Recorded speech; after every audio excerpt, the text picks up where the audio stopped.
Bienvenidos a un nuevo video. Hoy vamos a estar hablando del caso de Canela del Sol. Es un caso que realmente es muy difícil. Personalmente me costó trabajo entenderlo. Es un caso que tiene muchos nombres, pero voy a tratar como desmenuzarlo bastante bien. De una vez les adelanto que a pesar de que ya existe sentencia, es decir, hay tres personas que ya están pagando pues la condena, realmente se sabe que es como algo muchísimo más oscuro.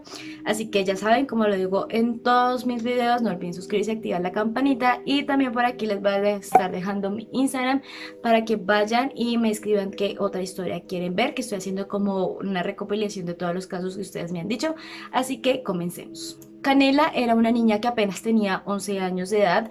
Ella para el momento de los hechos estaba viviendo con su madre llamada Carola Labrador y su padre para ese momento estaba preso, pues estaba pagando una condena por piratería y también por un hurto. Candela fue secuestrada el día 22 de agosto del año 2011, más o menos las 6:30 de la tarde, cuando ella se encontraba como en la esquina de su casa porque se iba a reunir con unas amiguitas. Las amiguitas pertenecían a los Boy Scouts, así que pues la mamá sabía que se iba a reunir con ella. Pero pasaron 15 minutos después de que ella saliera de su casa cuando las amigas vinieron a golpear a la casa de Candela a preguntar que por qué no había llegado a la esquina. De inmediato la mamá se preguntó pues qué era lo que había pasado, estaba bastante preocupada si Candela había salido para esa esquina. Es ahí donde aparece la primera testigo, que es una vecina, donde ella alcanzó a escuchar que un carro había parado como en seco y que al parecer se había llevado a una joven. Pero esta vecina tenía ya bastantes años, por lo cual ella no pudo pararse rápido, tratar de identificar pues cuál era el carro y quién era la niña que se estaban llevando. Sin embargo, ese fue como el primer testimonio. Así que de una la mamá empezó a hacer toda la búsqueda y de una se dirigió ante todas las autoridades. Las autoridades, como cosa extraña, empezaron a decir pues que realmente no creían que la habían secuestrado, sino que simplemente quizás se había ido con una persona muchísimo mayor que ella. Al principio decían que era como un hombre de 30 años, a pesar de que Candela tenía apenas 11 años, realmente era una niña muy bonita, era bastante desarrollada, por lo cual no parecía de su edad, sino una edad muchísimo mayor. Pero realmente la familia sabía pues que ella no era así, o que era de irse con amigos y perderse pues toda la tarde, además de que pues apenas tenía 11 años de edad. 2 días después del secuestro de Candela, las autoridades empezaron a hacer todo tipo de allanamientos por la localidad donde ella vivía, pero realmente no encontraron como ninguna prueba fehaciente. Y también es aquí donde empiezan las autoridades como a desviar toda la atención, diciendo de que posiblemente era un ajuste de cuentas, pues el papá estaba en la cárcel y se sabía que era como un hombre problemático. Eso era lo que decían las autoridades. Además también empezaron como a llevarse todo tipo de rumores de que tal vez la mamá estaba como inmersa en el mundo del narcotráfico, también como en la prostitución. Pero no era como una versión oficial que se manejaba, sino era simplemente rumores. Este es un caso que se volvió demasiado viral y en vez de ayudar, lo que hizo fue todo lo contrario, perjudicó muchísimo el caso, pues unos días después las autoridades reciben unas supuestas llamadas donde su hija Candela se estaba comunicando con su madre Carola.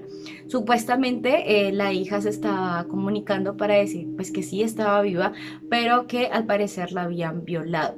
Sin embargo, las autoridades hicieron como el rastreo de esta llamada, donde finalmente se dieron cuenta que era una niña que tenía aproximadamente la misma edad de Candela, pero que simplemente era como una broma porque había perdido una apuesta con su hermano. Ya para el 25 de agosto, es decir, unos pocos días después de que Candela hubiera sido secuestrada, ya se estaban realizando marchas a nivel nacional para pedir la liberación de Candela, pero pues realmente no se tenía como alguna respuesta, e incluso el ministro de ese momento le dijo a la prensa que estaba ofreciendo una recompensa de 100.000 pesos para las personas que dieran como algún dato sobre el paradero de Candela. Después se dio a conocer a la prensa una llamada donde supuestamente era una llamada extorsiva, así que escuchen el audio.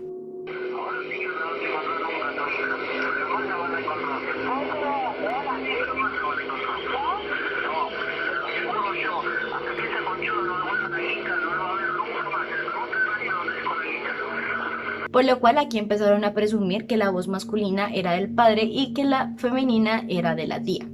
Sin embargo, el cuerpo de la niña fue encontrado el día 31 de agosto del año 2011, es decir, 9 días después de la desaparición de Candela. Lo encontró una persona que recogía cartones por la zona y lo encontró en un lote baldío.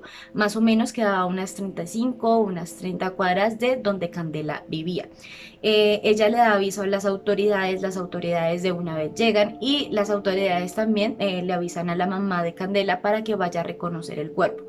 Cuando se acerca a la escena del crimen, efectivamente pues se da cuenta de que era Candela. El cuerpo de Candela estaba sobre una bolsa, pero le salía una manito y en la mano tenía un anillo y también tenía las uñas pintadas, y además de eso tenía una marca que era muy común en la familia de los Rodríguez, por lo cual su madre la reconoció pues fácilmente. Es ahí donde los resultados de la autopsia, proporcionando la información a los medios de comunicación, informaron que la asesinaron más o menos entre el 29 y el 30 por asfixia mecánica por sofocación. Cuando se la encontró se habló de un rostro desfigurado, pero no tuvo una desfiguración traumática del rostro, sino que tenía un golpe o un raspón en la frente. Y además de esto, pues sí me parece como bastante inquietante que las autoridades no dijeron que la niña fue violada, sino que es un dato que se dio a conocer muchísimo tiempo después. Como les digo, después de eso la policía seguía haciendo muchísimos allanamientos y entre ellos le hicieron a la casa situada en la calle Kiernan 992 de Villa Tesey, donde los peritos aparentemente hallaron ADN de la víctima. Por ello detuvieron a la dueña de la casa, llamada Gladys Cabrera, y a su esposo Néstor Altamirano. Pero vuelve y juega algo bastante también como inquietante, o algo que tal vez deja muchas dudas, es que para el 5 de septiembre el fiscal del caso dijo que probablemente el cuerpo había sido limpiado, es decir, que todas las evidencias que el cuerpo pudiera tener habían sido eliminadas. Cuando encontraron el cuerpo de Candela estaba congelado, y además se pudo determinar que ella estuvo viva durante aproximadamente unos 7 días, y después de eso pues ya trataron como de limpiar todas las evidencias. Era un trabajo pues realmente muy bien hecho, lo que indicaba que no era pues una limpieza que lo podía hacer cualquier persona. Es decir, sí han ocurrido casos, y muchísimos casos, donde el asesino trata pues de borrar como todas las evidencias, pero sin embargo por no tener la experiencia pues deja ahí alguna evidencia. Sin embargo, en este caso era todo lo contrario, pues el cuerpo estaba totalmente limpio. De la casa de Gladys fueron sacadas unas sábanas porque tenía ADN de Candela, y cuando se conoció el resultado en análisis de un vaso con restos de comida, la dueña y Néstor fueron imputados porque contenía ADN de la víctima y les adjudicaron el secuestro. Las autoridades para este momento trabajaban bajo la hipótesis de que ellos obviamente sí tenían que ver como en el secuestro de la niña, pero que además habían tenido la ayuda de 3 personas para limpiar todas las evidencias del cuerpo de la niña. Pero después de todo esto aparece un testigo con identidad reservada, donde acusó a Hugo Bermúdez como el autor material de este hecho, pues este decía que Hugo Bermúdez efectivamente vivía a unas cuadras de la casa de Carola, y que esta persona era conocida porque expendía drogas pues en esta zona.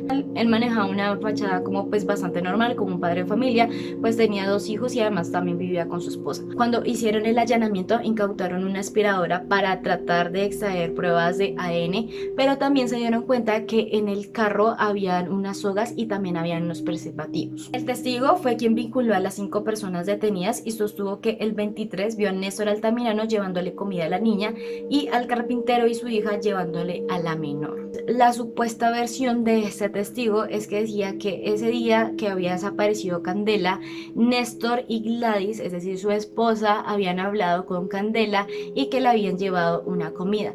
También le habían prometido una ropa y por eso Candela había accedido voluntariamente a irse con ellos.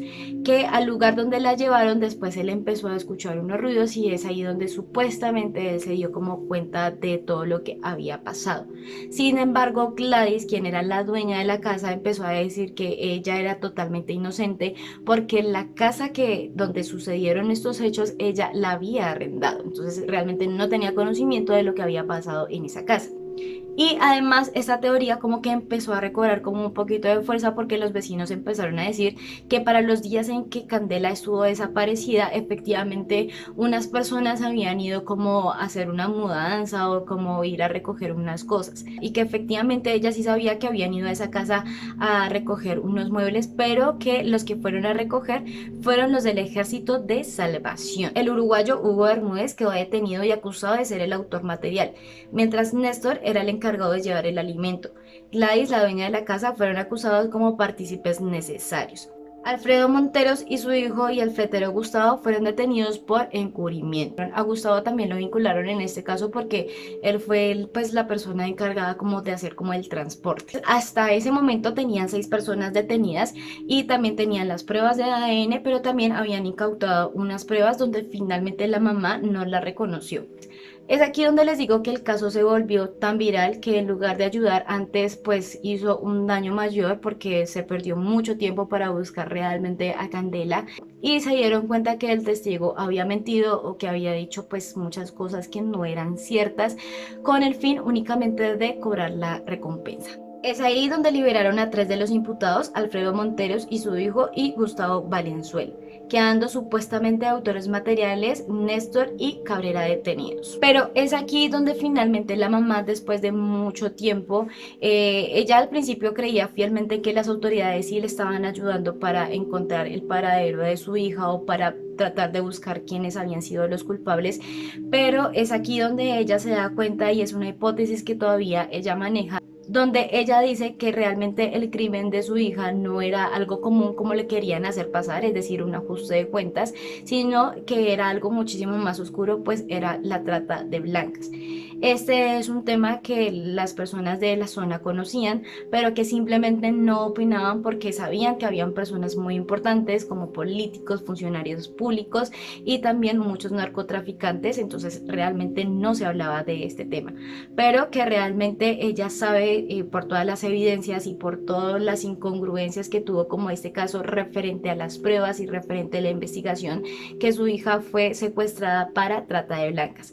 Simplemente es un caso que se volvió tan común y tan viral que todo el mundo conocía a Candela, todo el mundo quería, bueno, no todo el mundo, pero la mayoría de las personas sí querían ayudar a Candela o saber qué había pasado con Candela, que las personas que tenían en cautiverio a Candela ya no podían sacarla del país como era el plan inicial y venderla al exterior o simplemente en Argentina, no se sabe todavía, pero es ahí donde los secuestradores entregan a Candela para que estos secuestradores desaparecieran pues a la niña. En el 2017 comenzó el juicio a Bermúdez y a Jara y a Gómez ante el tribunal.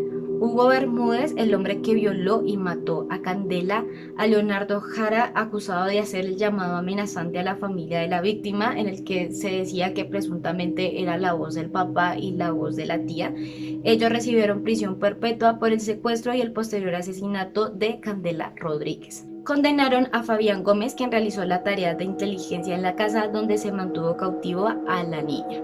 Los jueces en la sentencia sí admitieron que la idea de asesinar y secuestrar a Candela no había sido producto de los 3 imputados, sino que habían recibido como órdenes de alguien más. Pero ellos sí dejaron claro que fue un ajuste de cuentas contra su papá, quien había tenido problemas de negocios con algunos narcos de la zona. Y finalmente pues este había admitido como todo este problema que había tenido con sus compañeros de celda. Llegamos al final de este caso. Como les digo, creo que sí es un caso bastante complicado.